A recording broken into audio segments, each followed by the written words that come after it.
morning, Justin, Equinedge. I guess it's morning Pacific time. We did these all meet for fairgrounds, and I've been covering the Royal Palm meet at Gulfstream most days. Been tough transition, I would say. Gulfstream Park, much different than Grayson. What's up, my brother? Good to see you. Or my son, not my brother. That's my son in the chat. I love you, dude. It's good to see you. So I covered fairgrounds for Equine Edge, and I transitioned, like I said, over to the Royal Palm Meet. It's tough here, at Gulfstream Park. Oldie and I will be on later for the stretch run. We're going to talk a little bit here. I'm going to get back to doing videos each day at Gulfstream. So look for that. My son. I didn't love the card and Iskrat, and I didn't love the early part. I did like the first race, and the rail was out on the non-stakes races on the turf. We'll start here in race 6, and Oldie and I will go live a little bit before this at 3 Eastern this afternoon. We have Santa Anita live. We got Pimlico running live. We got Gulfstream Park, Little Monmouth Park. It's going to be a good day. So we'll be on here in about 90 minutes, a little bit less actually. So as we talk about here, I like my plays in the next races, but I'll talk about race 6. I liked race 7, 8, and 9 will be my plays today. We're going to do this, and we'll really focus on those best bets, at Gulfstream Park. Again, Royal Palm Meet. They got 2 stakes races today. This is the first one. Both Royal Palm stakes. They have entries into Ascot, which is awesome. They're doing it at Gulfstream Park. I ended up putting a long shot on top here and a firster in BB Doll. The 2 horse has the top GSR. The 6 and 4 are legit, so don't get me wrong. I think the 1 even has a shot. So, it's I thought it was, it's a little bit of a tough one. I did like the other one maybe a little bit better later, the stakes race, but I thought that BB Doll had a shot, firster for Delgado. Morelos rides. He's having just an outstanding meet. He's hitting a nearly 17%. And I thought could surprise here, working really well, it looked like. But you can't, skip Satisfied Mind. 1 first out for Wesley Ward. The drop in GSR I think is okay over on the turf. This would be my second pick. And then Lenny Lou to me was the question mark. Louis in town riding, I think totally fits. I get it. The drop in GSR off the sloppy track at Keeneland is the concern for me. She might have tripped out big time there for Patrick McCone and Louis, so that was my concern on the 6. But I thought this was a pretty wide open stake. So, I did want to cover it, but not a huge opinion. So tread cautiously.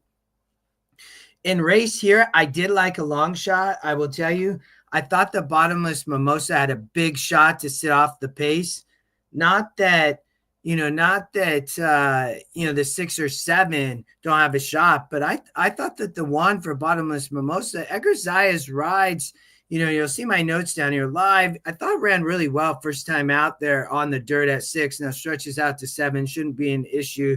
Again, leading rider, Edgar Zayas rides. He rode last out. I thought had a big shot. I thought you could play a pick 3 here. I like the 167.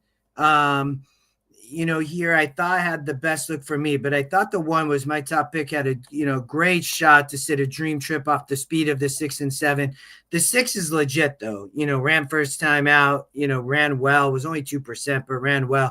I think could improve off of that effort. And then Bon Vivant for Safi and Arietta here at Gulfstream Park now riding. Still looking for the first win, but he's in town, and I think he's about to race in race number 3. He's coming up in a few minutes. I'll let you all go before that goes, though. I think that's up in, couple minutes? But I liked Bottomless Mimosa at a price, 5 minutes till race 3. And again, 167 for me, maybe in a pick 3. If you want to play the pick 4, you could as well. My top pick, race 8, tough 10,000 claimer, but I liked Speedy Hans here. This is a tough race. There's some speed up front in Life Fury, but I'm not sure this horse is going to get loose. And has 2 wins and 5 tries. And you look, this horse fits. It's dropping in SOR. I think has a shot. Edwin up front. He won the first race on the lead. They're now in the Topita going mile 70.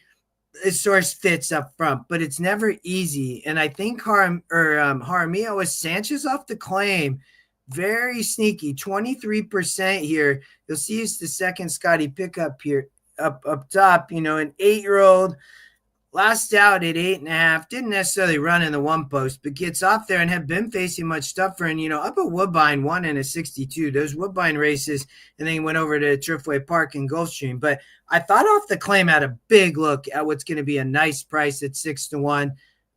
In that race, I was 3, and then would probably be like 4-11, 7-5. I kind of like the try there. I'd put the 3 on top. Maybe a little bit again at pick 3 or daily doubles out of the last. Trying to play a little confidence with some prices.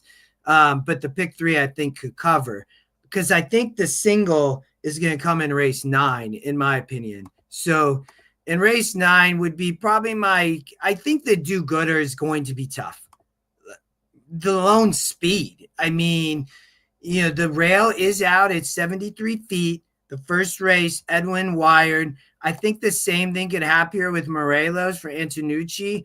I mean, you look, one last out and a 60 on the lead. And those other efforts, those were much tougher at Saratoga last summer. Wins off the layoff, comes right back, protected an allowance. Again, the rail is way out. The first race, the 3-horse wired the field with Edwin at 73 feet. Again, the stakes races is that normal, but it's out for these other races. So I thought I had a big look there. It could be difficult. And then in the last, again, that would be my single day. Oh, and I like the exacta here, 3 over the 2. And, you might get some price, a little bit of a save or 2 or the 3. But I like the 3-2 exacta there. That would be one of my better bets. And again, I think the 3 is a single. In the last race of the day was the stakes race. You'll see there was a bunch of scratches. I thought, Louis is in town for Squire as well. The GSR drops to 64, but I thought that Squire should be fine handling the turf on our genetic strength rating is a 62. Should be okay sprinting 5. I did think Win and Juice as a firster had it tough. I was between the 2 of these on top. I think here, Nolan Ramsey, firster, Vasquez, nice GSR, looks to be working well. You have a nice work back here in March and continually all the way through April, multiple bullets, and this horse looks to be working well. So, and then a horse like, Beers on Me or even Cadence on the outside. So again, that's the Scotty long shot, so I'd be singling race 9. I think the pick 4 and pick 5 looks good. Ole and I will cover that later. We also got the Santa Anita pick 6 carryover, 67,000. Good sequence there as well. All right, we'll be back tomorrow. We're going to keep doing this. Good luck, and press those opinions. Great cards today at Gulfstream, and we got Pimlico next week. Well, then I'll be on in about an hour. See you soon.